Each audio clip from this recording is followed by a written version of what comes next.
하나님을 자랑하는 그런 삶이 되기를 주의 이름으로 축복합니다. 그것이 남는 것입니다, 여러분. 그것이 남는 것입니다. 오늘 우리가 또 로마서 말씀을 살펴보는데요.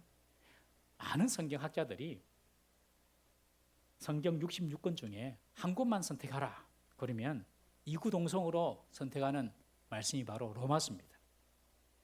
바로 로마서에는 이신득이 믿음으로 구원 얻는 그 구원의 본질과 도리가 무엇인지 너무 상세하게 잘 설명되어 있고, 그리고 로마서에는 정말 성령으로 인도함 받는 삶이 어떤 삶인지, 또 어떻게 그 삶이 실천되어지는지, 이제 나중에 이제 로마서 후반부로 갈수록 어떻게 성도로서 성령의 인도하심을 따라 삶을 살아야 되는지 구체적으로 잘 설명을 하고 있는 책이 바로 로마서입니다. 구원의 도리, 그리고 성도들의 삶의 실천 원리, 방법, 이런 것들이 잘 기록된 것이 로마서입니다. 이 로마서 중에서도 특별히 한 장만 뽑으라고 하면 8장을 뽑습니다. 로마서, 그리고 신약 성경이 혹 보석 반지라고 그렇게 비유한다면 이 로마서 8장은 가장 빛나는 보석이다, 그렇게 표현할 정도로 이 로마서 8장이 중요합니다. 그래서 이 로마서 8장을 제가 가능한 좀 잘게 쪼개가지고 지금 설교를 하고 있거든요. 이 로마서 8장을 사람들이 말하기를 기독교 신앙의 최고봉이다, 에덴 동산의 생명나무와 같다, 성소의 지성소와 같다, 이렇게 수식을 표현을 붙일 정도로 로마서 8장 너무 중요한 장이 바로 우리가 보는 이 말씀입니다. 로마서 8장에는 사람을 딱 두 종류로 분류를 했습니다, 바울이. 첫 번째는 성령을 따르는 성령에 속한 사람, 두 번째는 육신을 따르는 육에 속한 사람.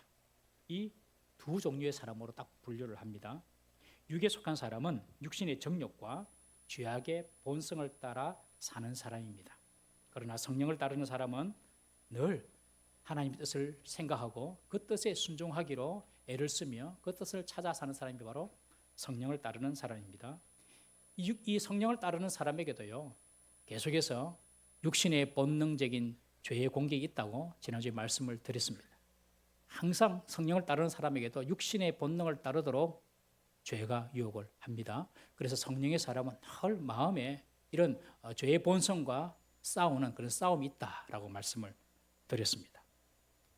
그렇지만 성령의 사람에게는요, 분명한 정체성이 있는데 그 정체성이 뭐냐면 하나님을 나의 아빠, 아버지로 부를 수가 있는 믿음인 것입니다. 여러분, 성령의 사람은 하나님을 아버지, 내 아버지라고 부를 수가 있음을 믿으시기 바랍니다. 하나님을 아버지 이렇게 우리가 부를 수 없다면 나와 하나님 관계를 다시 한번 우리가 깊이 한번 조명해 봐야 합니다.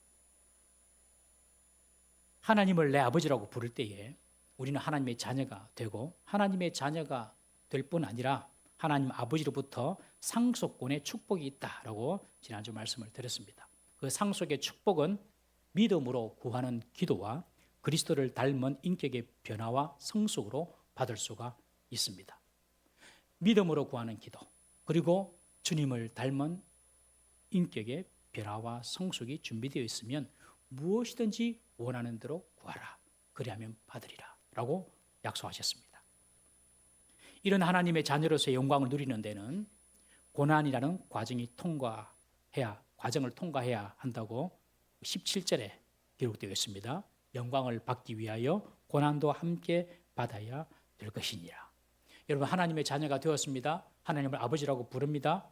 그렇다고 해서 이제는 내 앞날은 만사 형통, 소원 성취, 꽃길 인생만 펼쳐지는 것이 아닙니다, 여러분. 고난이 있습니다. 우리가 큰 물고기를 잡는 분들은 대양의 큰 바다로 나가야 되잖아요. 큰 바다로 나가려면 반드시 큰 파도를 넘어가야 하듯이 성경은 영광을 받기 위하여 고난도 함께 받아야 한다라고 말씀하고 있습니다.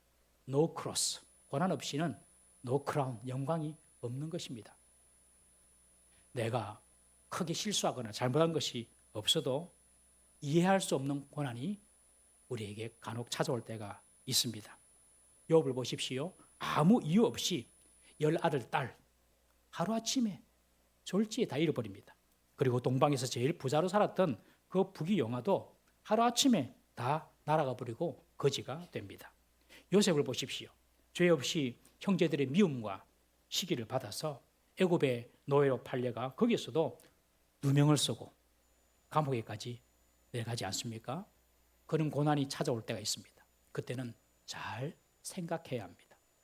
이 고난이 내게 왔지만 그것 때문에 원망하고 불편할 것이 아니라 잘 생각해야 됩니다. 오늘 18절에 보면 생각하건대 어떤 생각을 해야 됩니까? 이 고난과 비교할 수 없는 영광이 하나님께서 나를 위하여 준비하고 계신다. 이런 믿음으로 생각을 잘해야 됩니다. 욥은 결국 우리가 다 알지 않습니까? 귀로만 지식적으로만 알았던 그 하나님을 내가 눈으로 보았다. 하나님을 내가 경험했다. 라고 고백을 하면서 결국에 욥은 갑절의 축복을 받습니다. 고난 전보다도 갑절의 복을 받습니다.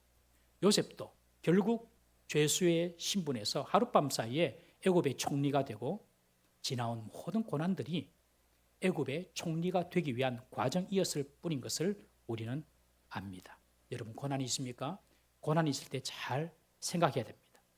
성령에 속한 사람은 현재의 고난과 비교할 수 없는 영광을 하나님이 주신다. 이런 믿음을 가져야 됩니다. 여러분 한번 따라해 보시겠습니까? 고난 중일 때는 생각을 잘해야 됩니다. 시작. 고난 중일 때는 생각을 잘해야 됩니다. 예, 생각을 잘해야 됩니다.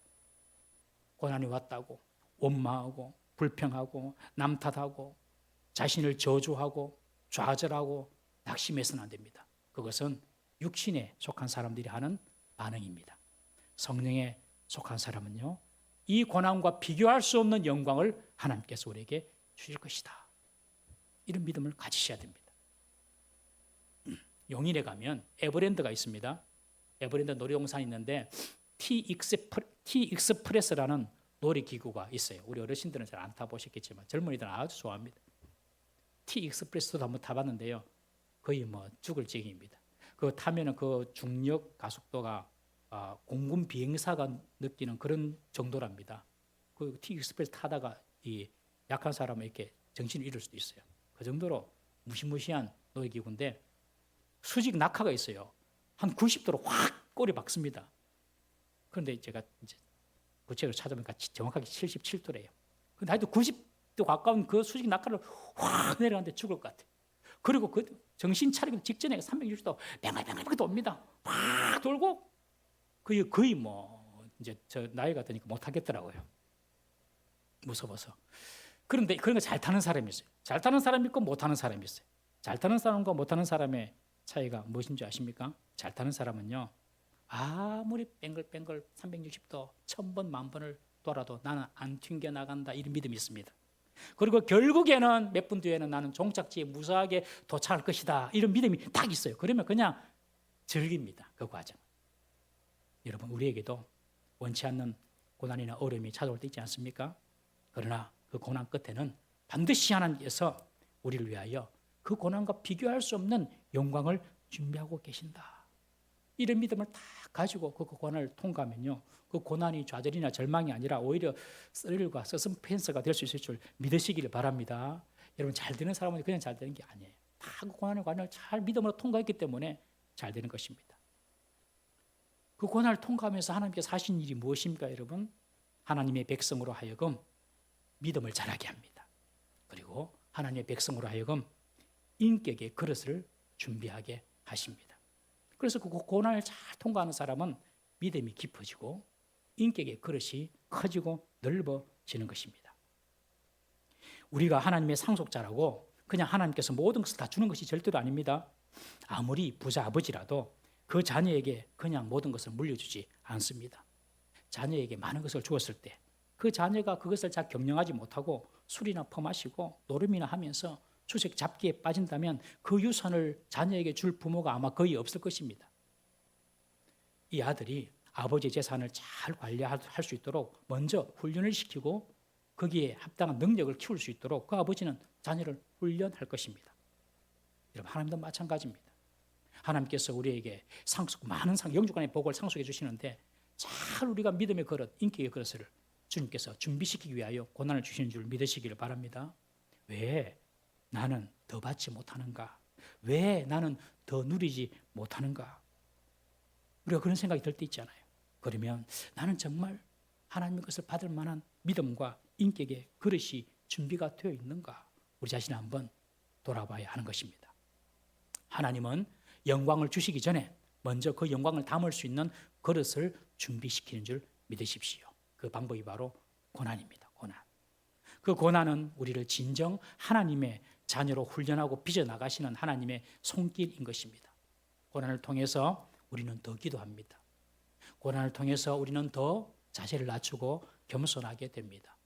고난을 통해서 우리의 인격과 우리의 마음은 더 성숙하게 되고 그 고난을 통해서 드디어 하나님의 영광을 품는 그릇이 준비되는 것입니다. 그래서 흔히 고난을 변장하여 오는 축복이다라고 말하지 않습니까? 한번 따라해 보시겠습니까? 고난은 변장하여 오는 축복이다. 포장지를 보면 고난인데 받기 싫은데 그걸 뜯어보면 그 안에 내용물은 축복이라는 것입니다. 여러분 그렇게 이해하고 고난을 대응하고 반응하는 것이 성령의 사람의 태도인 것입니다. 사람만 고난받는 것이 아닙니다. 오늘 본문에 보면 피조물도 고난받는다고 말하고 있습니다. 이 피조물의 고난은 타락한 사람 때문에 당하는 고난입니다. 여러분 피조물이든지 자연이든지 그 자연을 지배하는 사람의 영향을 받게 되어 있습니다. 사람이 저주를 받으면요, 그 자연도, 그 피조물도, 그 땅도 저주받습니다. 아담과 하와가 범죄한 결과로 땅이 저주받고 가시떨기와 엉겅퀴를 내었다고 합니다. 죄는 아담과 하와가 지었는데 땅이 저주를 받아요. 땅이. 그래서 그 땅에 전혀 없었던 그런 가시떨기, 엉겅퀴가 막 자라나서 땅을 파괴하는 것입니다. 지금도 우리가 뭐 자연을 보면 아름답지 않습니까? 그런데 에덴 동산의 그 자연은 지금과 비교할 수가 없어서 아름답죠. 아름다웠을 거예요. 저는 보지 못했지만 상상을 해보면 비교할 수 없을 거예요.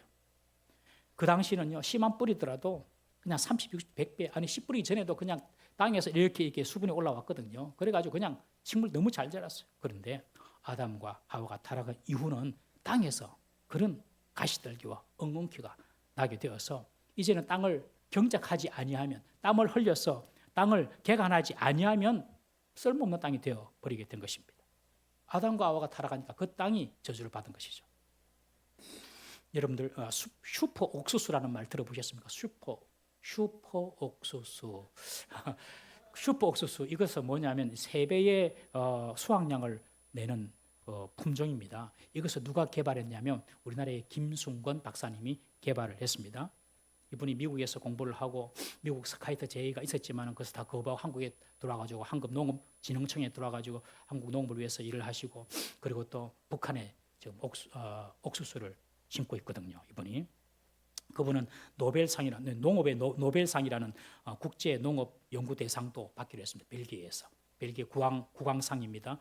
그런 상도 받은 아주 대단한 분인데, 그분을 제가 영인에 있을 때에, 부목사로 있을 때에 초청해가지고 간증을 들은 적이 있습니다. 그분이 이런 간증을 하세요. 자기가 북한에 자주 방문하는데 옥수수 심어주려고 북한을 자주 방문하는데 정말 희한한 게 있다. 북한과 남한은 4km 정도 떨어져 있는데, 남방 한계에서 북방 한계에서 그 지나오면 북한이고 남한이잖아요.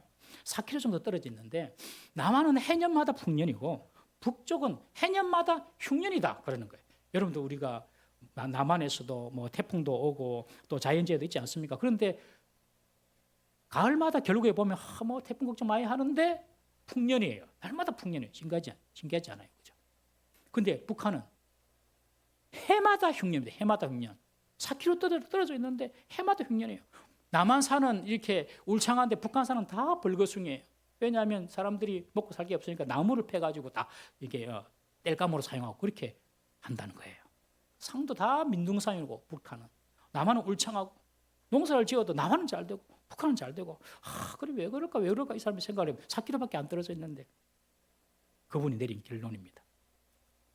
북한은 저주받은 땅이고 남한은 하나님의 축복받은 땅이다. 왜냐하면 그곳에서, 남한에서는 하나님을 예배하는 사람이 있고 북한은 하나님을 인정하지 않는 정권이 있기 때문에 저주받은 땅이다. 그거 말고는 설명이 안 된다. 그분이 그렇게 느끼시고 간증을 그렇게 하시는 것을 들었습니다. 여러분, 이 세계가 지금 식량이 모자랄까요? 남을까요? 이 지금 세계의 식량이 남을까요? 모자랄까요? 남습니다. 식량이 남습니다. 지금 식량이 남아 돌아가요. 그런데 하나님을 부인하는 나라나 하나님을 섬기지 않는 나라는요, 이 가장 기본적인 식량 문제에 다 시달리고 있습니다. 못 먹고 살아요. 지금 시대가 어떤 시대인데 못 먹고 사는 사람이 3분의 1이 넘어요. 세계 인구에. 하다못해 하나님을 조금이라도 하나님을 인정하는 나라는요, 식량 걱정을 안 합니다. 그런데 하나님을 믿고 섬기는 것을 다 폐시하고 그런 나라는요, 그 땅이 저주받았어요. 가장 기본적인 먹고 사는 문제가 해결이 안 되고 있습니다. 여러분, 하나님이 복 주시는 사람이 있는 곳, 그곳은 그 땅도 복을 받고, 사람이 저주받으면 그 공동체, 그 피조물도 저주받게 되는 것입니다. 자연도 동물도 누가 다스리냐에 따라서 그들의 운명이 달라지는 것입니다. 이스라엘 백성을 저주하러 갔던 발람 선지자가 있습니다. 발람 선지자가 발락 왕의 사주를 받고 이스라엘을 저주하러 갑니다. 나귀를 타고 갑니다. 이스라엘을 저주하기 위해서. 그런데 이것이 하나님 뜻이 아니거든요. 이 나귀는 발람 선지자가 타고 나귀를 타고 가는데 이 나귀가 가다 보니까 여호와의 사자가 칼을 빼두고 있는 거예요. 앞에, 그 길 앞에. 이 길로 가면 안 되겠다. 이스라엘 저주하는 것이 하나님 뜻이 아니다. 그런데 우리 주인 발람 선지자는 뭣도 모르고 지금 나를 이끌고 지금 길을 가고 있는 거죠. 그래서 이 나귀가 몇 번이나 가기를 거부합니다. 어떻게 거부하냐면 길을 잘 가다가 그냥 밭으로 들어가 버립니다. 그냥. 그러니 이 발람 선지자가 또 채찍으로 막대기로 때립니다. 뭐하노 이게 하면서. 그러다 또 길을 가다가 좁은 담사의 길로 가면서 그 발람 선지자의 자기를 타고 있는 그 발을 그냥 담에 짓 누르면서 가기 싫어가지고 낑낑거립니다. 그러니 이게 또 와그라나고 또 때립니다. 도저히 가다가 앞에 여호와의 사자가 칼을 빼두고 서 있으니까 그냥 무릎을 꿇어 주저앉아 버립니다. 그러니 발람 선지자가 화가 나가서 또 때립니다. 발람은 영문도 모르고 이 나귀는 이 길이 하나님 뜻이 아니다. 이스라엘 저주라는 것이 하나님 뜻이 아니다. 그러고 안 가려고 하는데 발람은 영문도 모르고 그냥 때리는 거예요. 너무 열받으니까 나귀가 말을 해버립니다. 말을. 너무 열받으니까 말을 하면서 내가 지금까지 당신 말 안 듣는 지 언제 있어요? 이러면서 지금 하나님이 사자가 칼 빼고 기다리는데 어떻게 가란 말이요? 그렇게 말을 해버려요. 발람의 지배를 받고 있었던 이 나귀 얼마나 힘들었겠습니까? 여러분, 하나님의 사람이 있는 곳은요, 자연도 피조물도 복을 받아요.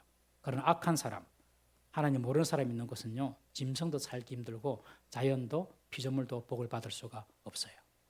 사람이 중요합니다. 가정에 복이 어디에 있습니까? 사람에게 있습니다. 우리 젊은 사람들 결혼할 때 돈 많고 잘생기고 명 짧고 이런 사람 찾으면 안 되고 사람이 좋아야 돼. 사람이. 그래야지 가정이 행복합니다. 교회도 마찬가지고 좋은 사람이 모여야 됩니다. 우리 교회는 좋은 사람들이 모인 교회인 줄로 믿습니다. 좋은 사람이 모여야 돼. 그래야지 교회 공동체가 좋은 교회가 되는 것입니다. 국회도 좋은 사람이 들어가야 됩니다. 이번에 다 찍는다고 고생 많으셨죠? 우리가 찍기만 할 게 아니라 그들을 위해서 기도해 줘야 돼요. 국회에 들어가지고 찢고 뽑고 싸우고 하나님의 질서와는 관계없이 저것들 하고 싶은 대로 하고 이 국회가 망하는 거예요. 좋은 사람들이 들어가야 돼요. 좋은 사람들이. 나라를 위해서도 기도해야 됩니다. 사람이 중요합니다, 여러분. 그 사람이 있는 곳에 피조물도 그 공동체도 사는 것입니다. 그래서 피조세계도 빨리 하나님의 아들들이 나타나서 제대로 이 피조세계를 다스리도록 고대하며 기다리고 있다라고 기록하고 있습니다. 이사야가 이 피조세계가 회복된 모습을 그렇게 예언하고 있습니다. 우리 이사야 11장 6절, 7절, 8절 한번 다 같이 읽어보겠습니다. 시작. 그때에 이리가 어린 양과 함께 살며 표범이 어린 염소와 함께 누우며 송아지와 어린 사자와 살진 짐승이 함께 있어 어린 아이에게 끌리며 암소와 곰이 함께 먹으며 그것들의 새끼가 함께 엎드리며 사자가 소처럼 풀을 먹을 것이며 젖 먹는 아이가 독사의 구멍에서 장난하며 젖된 어린 아이가 독사의 굴에 손을 넣고 아이가 독사하고 놀고 표범하고 놀고 양과 이리가 같이 어울려서 놀고 사자가 채식하고 이런 싸우고 먹고 먹히는 그런 관계가 아니라 서로 공존하고 서로 연합하는 그런 때가 피조물의 완전한 회복의 때가 주님께서 만드시는 나라라는 것입니다. 또 이사야 65장 25절 한번 다 같이 읽어보겠습니다. 시작. 이리와 어린 양이 함께 먹을 것이며 사자가 소처럼 짚을 먹을 것이며 뱀은 흙을 양식으로 삼을 것이니 나의 성산에는 해함도 없겠고 상함도 없으리니 여호와께서 말씀하시리라. 이것이 완전히 회복된 피조물의 세계입니다. 이리가 양을 잡아 먹어야 되는데 양 잡아 먹지 않습니다. 사자가 소 잡아 먹고 살아야 되는데 소 안 잡아 먹습니다. 지금 이리가 양 잡아 먹고 사자가 소 잡아 먹고 사는데 자기들도 잡아 먹으면서도 내가 지금 사는 게 아니다 이러면서 잡아 먹습니다. 이게 원래 내 모습이 아니다 하면서 잡아 먹습니다. 내 양, 소 이거 안 잡아 먹고 싶은데 어쩔 수 없이 잡아 먹는다 하면서 살고 있습니다. 그렇게 보여야 됩니다. 다른 피조물들에게 고통을 주면서 그들의 생명을 취하면서 내가 먹고 사는 것이 원래 하나님의 창조 질서가 아니다 하면서 지금 잡아먹고 있습니다. 나는 원래 풀 먹고 사는 동물이다, 사자가. 나는 풀 먹고 그렇게 이야기합니다. 어제 우리 생각과 다르죠. 그것이 회복된 피조 세계입니다. 우리 인간은 어떻습니까, 여러분? 인간 악어 잡아가지고 잘 살고 있는 악어 잡아가지고 악어 가방 만들고 악어 벨트 만들고 오늘 혁디에 악어 벨트 있는 분 다 회개하시기 바랍니다. 그 가죽 잡아가지고 가죽 잡아가지고 무서탕 잡아가지고 무서탕 가죽 뺏기가지고 그거 뒤집어서 옷 다니고 옛날에 입을 것이 없고 힘들 때는 또 그렇게 할 수 있죠. 그렇지만 그런 거 아니더라도 얼마나 따뜻한 옷이 많습니까? 그런데 이런 말 하면 좀 안 좋아하시는 분도 계시겠는데 저는 그렇게 생각합니다. 그냥 잘 먹고 잘 살고 있는 그냥 동물 잡아가지고 그 껍데기 뺏겨가지고 입고 다니고 재미 삼아서 동물 사냥하고 어떤 분은 그런 분 계세요. 총 가지고 재미 삼아서 동물 사냥합니다, 여러분들. 다 피조물이 고통받고 있는 것입니다. 그래서 19절에 보면 피조물도 하나님의 아들들이 나타나도록 고대하고 있다라고 말하고 있습니다. 23절에는 우리 몸의 속량을 기다린다라고 표현합니다. 우리 몸의 속량, 이것은 우리의 구원을 기다린다. 여러분, 우리는 예수 믿고 난 뒤에 이미 구원받았어요. 그러나 완전한 구원, 완전한 거룩한 몸이 되기를 기다린다는 것이죠. 우리 몸의 구원, 이 표현이 참 중요한 표현입니다. 우리의 영만 구원받는 것이 아니라 우리의 몸도 구원받습니다. 우리가 우리의 구원받은 몸의 상태나 상황이 어떤지 잘 알지 못하잖아요. 그런데 예수님의 부활의 몸을 보면 좀 추측할 수가 있습니다. 예수님은 부활하시고 난 뒤에 예수님의 몸을 보면요, 예수님의 몸이 순간 이동을 합니다. 대단하죠? 예수님 몸이 순간 이동을 해요. 부활의 몸이. 엠마오로 내려가던 두 제자들을 만나가지고 이 제자들이 예수님을 알아보는 순간 예수님은 사라져버려요. 그리고 예루살렘 마가요한 다락방으로 오십니다. 몸이요, 순간 이동을 해요. 그리고 닫힌 문도 통과합니다.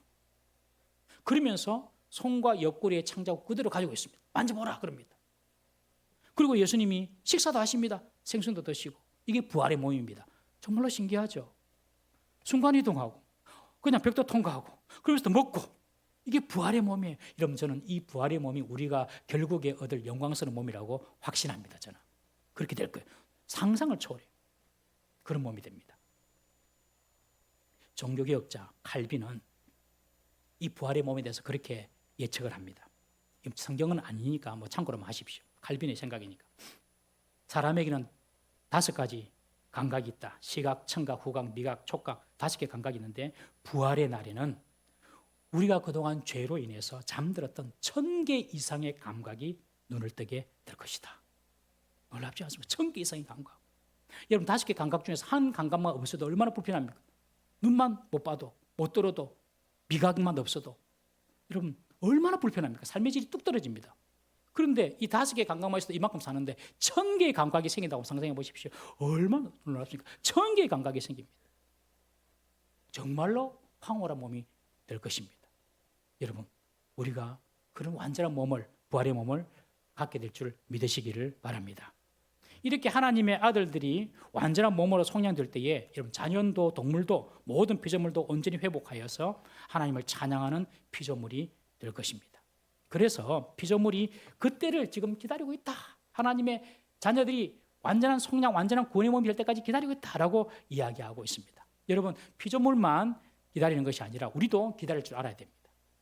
이 부활의 영광은요, 우리가 생각으로나 상상으로나 볼 수 있는 그런 영광이 아닙니다. 24절에 보시면 보이는 소망이 소망이 아니다 그러죠. 보이는 소망이 소망이 아니다. 이 말이 무슨 말입니까?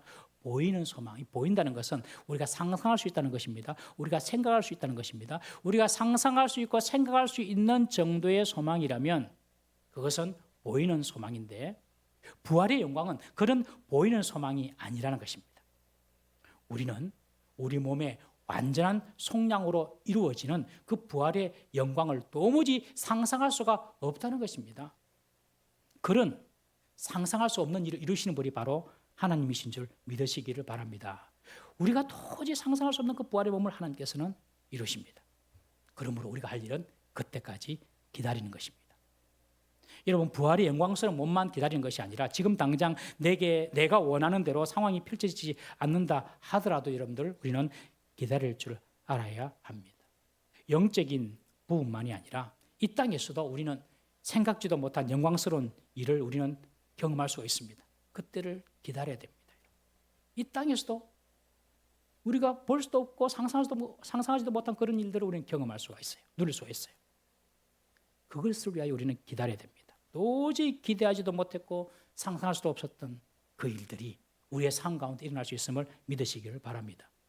감옥에 갔던 죄수가 대통령이 될 수도 있어요. 김대중 대통령도 그랬고 남아공의 넬슨 만델라도 그랬습니다. 십자가 위에서 죄수로 죽어야 되는 그 강도가 여러분 구원받아서 하나님의 자녀가 되는 그런 정말로 상상할 수도 없는 일들이 일어나지 않습니까, 여러분? 상상할 수도 없는 그런 영광스러운 일이 하나님께서는 준비하실 수 있고 우리도 그 일들을 경험할 수 있음을 믿으시기를 바랍니다. 그래서 17절에 보면 현재의 고난은 장차 우리에게 나타날 영광과 비교할 수가 없도다. 꼭 부활의 그 상황뿐만 아니라 지금 현재의 고난 가운데서도 주님은 우리가 그 고난과 비교할 수 있는 영광을 우리를 위하여 준비할 수 있는 분인 줄 여러분들 믿으시기를 바랍니다. 오늘 본문 17절 말씀, 현재의 고난은 장차 우리에게 나타날 영광과 비교할 수 없다. 이 말씀을 칼빈은요 임종시에 몇 번이나 되뇌이고 암송했다고 합니다. 그 병상에 누워 있으면서 그 죽음을 이제 준비하면서 그가 붙잡았던 말씀이 이 말씀이에요. 현재의 고난은 장차 우리에게 나타날 영광과 비교할 수가 없다. 이전 성경에는 좋게 비교할 수가 없다. 계속 이 말씀을 암송하면서 천국 간 것입니다.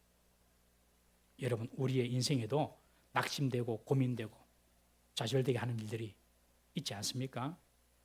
그러나 하나님의 사람은 반드시 이 고난 뒤에 영광이 예비되어 있음을 믿어야 할 줄로 믿습니다. 왜 그렇게 믿을 수 있습니까? 하나님이 선하신 분이시고 하나님이 허락하시는 고난은 결국 우리를 온전한 상태로 준비하여서 우리에게 상상할 수 없는 영광을 보여주실 것이기 때문에 그렇습니다. 그러므로 고난이 있다고 하더라도 고난에 집착하지 말고 그 고난을 허락하신 하나님께 주목하고 고난 후에 있을 영광을 기대하며 바라보아야 합니다. 그리고 잘 인내하며 참아야 합니다. 우리가 보지 못하는 것을 바라면, 즉 우리가 상상할 수 없는 것을 바란다면 참음으로 기다릴지니라. 잘 기다려야 합니다. 신앙생활은 정말 잘 기다리는 데 있습니다. 보이지 않는 소망을 우리가 얻기 위해서는 인내로 기다려야 한다는 것입니다. 그때가 바로 하나님이 정하신 시간입니다. 우리가 요셉 잘 알지 않습니까? 대표적인 사람이 요셉입니다. 감옥에 있을 때에 그 전옥이 감옥의 모든 열쇠를 요셉에게 다 맡겨버립니다. 요셉을 신뢰해가지고 신뢰하니까 뭐 네가 뭘 하든지 네가 알아서 해라고 다 맡겨버려요. 그 전옥이 준 열쇠를 가지고 요셉이 내가 이곳에 있을 사람이 아닌데 억울하게 누명을 써가지고 감옥에 들어왔는데 하고 그 열쇠로 그냥 자기가 도주하는데 탈옥하는데 사용했다면 아마 요셉은요 애굽의 지명 수배자가 됐을 것입니다. 그러나 요셉은 할 수 있었지만 참고 기다렸어요. 결국 하루아침에 죄수의 신분에서 바로 왕 앞에 서는 애굽의 총리가 되지 않습니까? 요셉은 잘 견디고 잘 인내했습니다. 여러분, 누구든지 영광을 얻고 잘 누리는 사람은요 항상 그 고난의 터널을 잘 견딘 사람입니다. 그런데 기다리지 못해서 낭피와 고통을 당하는 예도 얼마나 많습니까? 잘 아신 대로 사라와 아브람, 하나님께서 사라에게 또 아브라함에게 네 몸에서 날 씨를 네 씨에서 네 몸에서 다음 후손이 태어날 것이다. 분명히 약속하셨지만 80이 넘어가고 80이 중반이 되니까 사라가 자신이 없는 거예요. 자기 몸은 아무리 봐도 남편을 봐도 자기를 봐도 도저히 우리 몸에서는 씨가 날 수가 없는 거예요. 신결실 수도 없고 애기 낳을 수 없는 거죠. 그래서 아브라함에게 이야기합니다. 창세기 16장 2절에 보면 사라가 아브라함에게 그렇게 이야기해요. 내가 하나님께서 내게 출산을 허락하지 않으셨다. 그러니 내 몸종 하갈과 동침해서 씨를 이어라. 자손을 이어라. 그렇게 말하지 않습니까? 하나님이 내게 출산을 허락하지 아니했다. 하나님이 허락을 하고 하나님께 약속하셨는데도 너무 오래되니까 자기 생각에 늦다고 생각하니까 하나님 내게 출산을 허락하지 않았다. 여러분, 오래되고 늦은 것과 안 되는 것은 다른 것입니다. 오래되고 늦은 것과 안 되는 것은 다른 거예요. 이 사라는 오래되고 늦게 되니까 하나님 약속이 늦게 이루어진다고 생각하니까 안 되는 줄 알고 출산을 허락하지 않았다. 그렇게 말을 해버립니다, 여러분. 하나님의 때가 다 있습니다. 그때까지 인내하며 기다려야 됩니다. 여러분, 출애굽할 때 이스라엘 백성도 보십시오. 출애굽해가지고 모세가 하나님의 계명, 하나님의 말씀을 받기 위하여 시내산에 올라갔습니다. 두들판 10계명을 받아오는데 40일 걸립니다. 그런데 그 40일을 견디지 못하고 시내산 밑에서 황금 송아지를 만들었고 이것이 우리 신이라고 예배하고 있었어요. 하나님이 진노했습니다. 많은 사람들이 칼에 죽임을 당합니다. 잘 기다려야 됩니다, 여러분. 40일을 기다리지 못해서 그 이스라엘 백성에게 피비린내가 나는 사건이 일어나지 않습니까, 여러분? 여러분, 현재의 고난과는 좋게 비교할 수 없는 영광스러운 미래가 있다는 사실을 그냥 믿으십시오. 하나님이 좋으신 분이시니까. 장차 나타날 그 영광은요, 너무나 크고 아름다워서 현재의 고난은 다 흡수해버리고 그 고난을 다 잊어버리고 없어지게 될 것입니다. 그때까지 우리가 할 일은 잘 견디고 잘 인내하는 것입니다. 제가 전방에 군생활을 했는데 제가 최전방에서 군생활을 해보니까요, 정말로 그래요. 뭐가 정말로 그러냐면 정말로 동트기 전이 가장 춥고 가장 어두워요.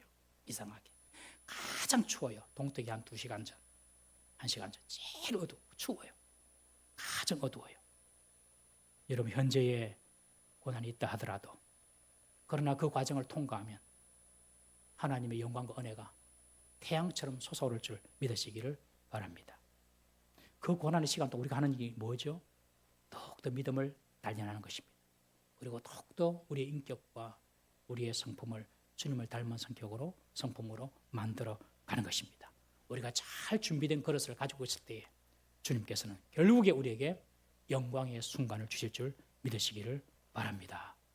오늘 우리에게 고난이 있다 하더라도 그 고난과 좋게 비교할 수 없는 영광을 예비하실 주님을 믿으십시오. 그리고 오늘도 말씀 안에서 믿음 안에서 인내하며 승리하는 우리 성도 되시기를 주의 이름으로 축복합니다. 기도하겠습니다. 우리 다 같이 시간 한번 기도하십시다.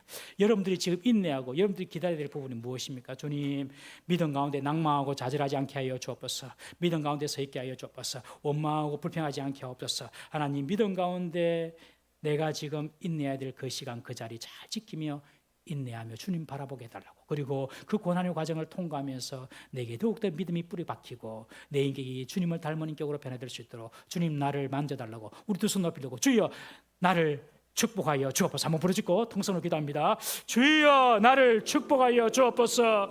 주여, 주님께서 우리를 위하여서 예비하시기를 하시는